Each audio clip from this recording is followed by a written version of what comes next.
Oi meninas, tudo bem? Enfim, a internet foi restabelecida com continuidade aqui no hotel. Essa iluminação tá meio diferente assim, porque eu liguei a luz lá atrás para não ficar tão escuro, certo? E abri a janela aqui também. O tema da nossa célula de ontem era exatamente as fontes de Mara, para falar sobre amargura, certo? Eu vou ler a introdução e depois eu leio o versículo, o texto indicado, que é Êxodo 15, versículos 23 a 27. Bom, vamos lá. Um dos maiores milagres da história aconteceu na travessia do Mar Vermelho.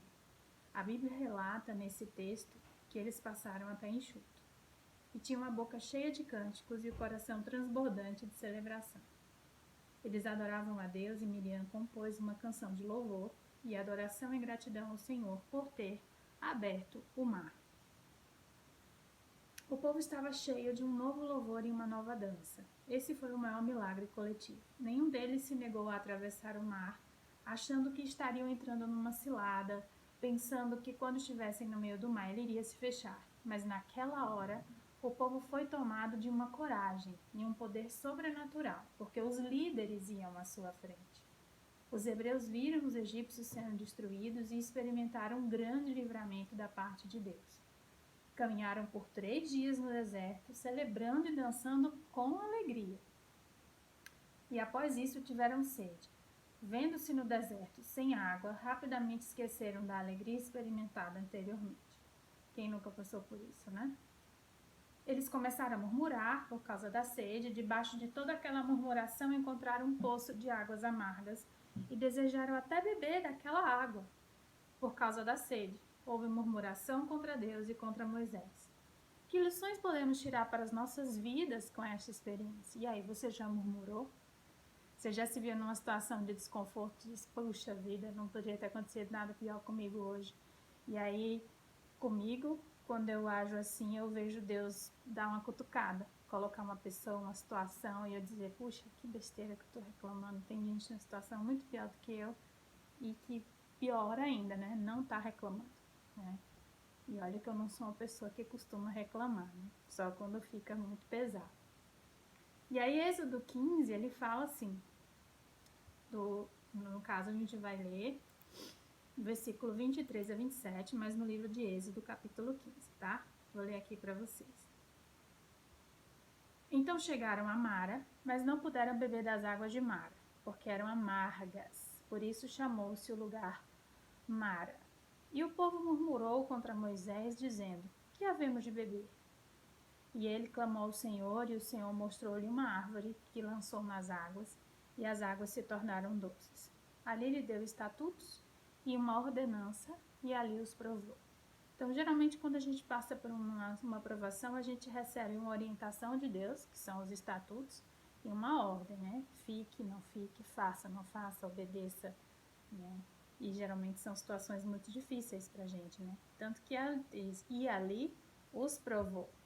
E diz, se ouvires atento a voz do Senhor teu Deus, e fizeres o que é reto diante dos seus olhos, não é do meu olho, nem do seu, dos olhos de Deus, e inclinares os teus ouvidos aos seus mandamentos, e guardares todos os seus estatutos, nenhuma das enfermidades porei sobre ti, que pus sobre o Egito, porque eu sou o Senhor que te sara.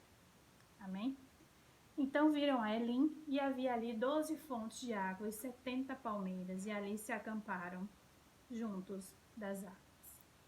Então nós temos 4 coisinhas aqui para a gente observar. 3. A murmuração torna a vida amarga. O povo não esperou Moisés buscar uma solução para encontrar água. Tomaram a iniciativa de irem até o poço e descobriram que as águas eram amargas. Ou seja, às vezes você nem sabe se a água é boa ou não, mas você já vai lá e prova, né? A Bíblia é o melhor livro para a gente aprender, é o melhor manual de vida, literalmente, gente. A murmuração destrói a vida de qualquer pessoa. Na precipitação só encontramos águas amargas. Todas as vezes que não ouvimos o líder e nos precipitamos, encontramos águas amargas. A água amarga atuava como laxante, ou seja, desestabiliza tudo, né? Você pode imaginar 3 milhões de pessoas com diarreia no deserto? sem recursos, sem nada. Ao beber aquela água, o povo estava reduzindo sua qualidade de vida. Moisés teve que fazer um ato profético para que aquelas águas se tornassem doces. O Senhor mandou que ele jogasse uma árvore nas águas para que o povo pudesse saciar a sua sede. Aqui está um dos primeiros atos proféticos. Cortaram a árvore e jogaram num poço daqueles torna a água doce? O que Deus fez?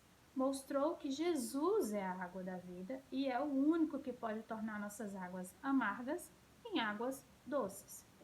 Não há outro processo. A maioria de nós, quando abre a boca, sai água amarga.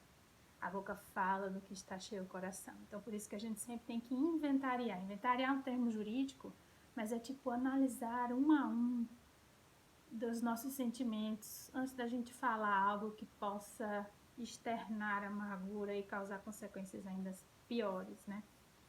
Sabemos quando a pessoa é amarga por aquilo que ela fala.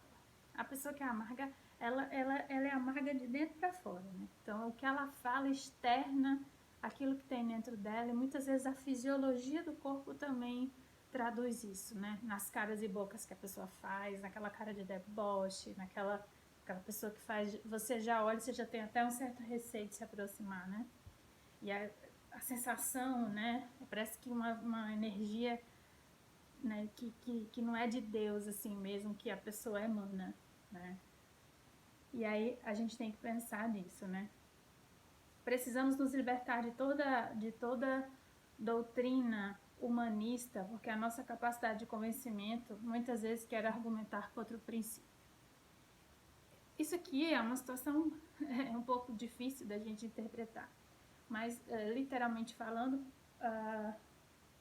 a letra mata e o espírito vivifica, né? Um dos homens que era mais sábios falou isso, Paulo, e é verdade. Muitas vezes, quanto mais a gente estuda e mais a gente analisa cientificamente, de forma cética as coisas, a gente se distancia de Deus, né? E Deus é a essência de todas as coisas. Se a gente parar para pensar que até o nosso próprio discernimento, o nosso senso crítico, a nossa capacidade de avaliar é porque Ele permite, a gente já baixa a bola. Então, a gente tem que realmente entender o que Deus quer nos passar com aquela situação. E a partir dali você pode aplicar os seus conhecimentos, mas não se desviando nunca do que está escrito na palavra. A murmuração impede o povo de caminhar com o líder. Enquanto Moisés não fez os atos proféticos, o povo continuava com as águas amargas. Se a gente não decidir caminhar com o líder, andando ao seu lado, vamos beber água amarga o resto da vida. Não há como ser diferente, porque o líder sabe administrar um pequeno poço para muita gente. Não existia nenhum líder administrador como Moisés, que alimentou 3 milhões de pessoas, deu-lhes de beber e fez-las andar na sombra, né, quando ele estava conduzindo o pessoal no deserto. Não existe um líder de êxito que não tenha aprendido a rota de calar a boca. Ou você aprende a controlar a língua, ou você cava a sua cova, né? E aí, quando a gente fala sobre mulher sábia, a mulher sábia edifica a sua casa e a tola com as suas próprias mãos, e principalmente com a sua boca a destrói. Se vocês perguntarem nos relacionamentos a quase 10 entre 10 homens, mas pelo menos 9 entre 10 homens, quais são as coisas que eles acham mais difíceis na convivência com as suas esposas, eles vão dizer que é porque elas falam demais. A gente interpreta isso de uma forma negativa, porque a gente tende a falar demais, porque a gente vê aquilo que não está do agrado e a gente quer consertar, porque faz parte da natureza feminina o cuidar. Mas a gente precisa entender a linguagem do outro. É por isso que eu gosto tanto de ler sobre programação neurolinguística. É por isso que eu li antes disso tudo as linguagens do amor. Então, se eu quero convencer alguém de algo, muitas vezes a melhor forma de fazer isso é interpretar como ela recebe os sinais. Se eu quiser impor a minha linguagem, a minha forma de codificar as coisas, isso não vai funcionar. Porque é a minha, não é a dela ou dele, entendeu? Então, é muito importante a gente aprender a calar, principalmente quando os ânimos estão exaltados.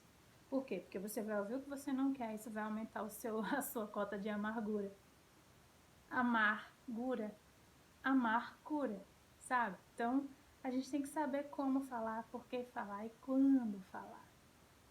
E isso a gente só aprende muitas vezes na prova, no caminho, no deserto, né? E 3, a murmuração rouba a promessa. Todos os que murmuraram não entraram na terra prometida. Foram tragados no deserto. Experimentaram de um grande milagre passando pelo meio do mar a pé enxuto, mas não alcançaram a promessa. As águas de Mara eram um sinal. Elas representavam a vida daquele povo, pois eles eram amargos. Muitas vezes a comunidade é tremendamente prejudicada por causa de um que está nas fontes de Mara, jogando águas amargas nos outros, e os outros bebendo da água. E quando descobrimos, é similar à passagem bíblica que diz: Filho do homem, a morte na panela. Todos já comeram, a nossa boca pode assinar o óbito ou decretar a vida. O deserto tem o tamanho da nossa boca. Pela palavra que liberamos, o deserto é alongado ou encurtado. Precisamos dominar a língua e aprender que a murmuração nos paralisa no deserto. Mas o louvor e a gratidão pelos milagres da nossa vida nos levam a grandes conquistas. Então, minhas queridas, creio eu que foi o melhor que eu pude fazer diante da falta da internet ontem. Eu vou descobrir como que eu vou mandar esse vídeo para vocês. Eu acho que eu vou postar no YouTube, no meu canal lá, canal particular, e aí compartilho com vocês, tá? Mas que vocês percebam que a amargura não leva a gente a lugar nenhum, mas que Deus nas nossas vidas, Ele é capaz de curar todo e qualquer amargo, sarar toda e qualquer ferida. A gente tem que buscar nele a resposta para todas as coisas, pessoas e situações. Um beijo e que Deus abençoe a vida de cada uma de vocês. Até a próxima quarta. Tchau!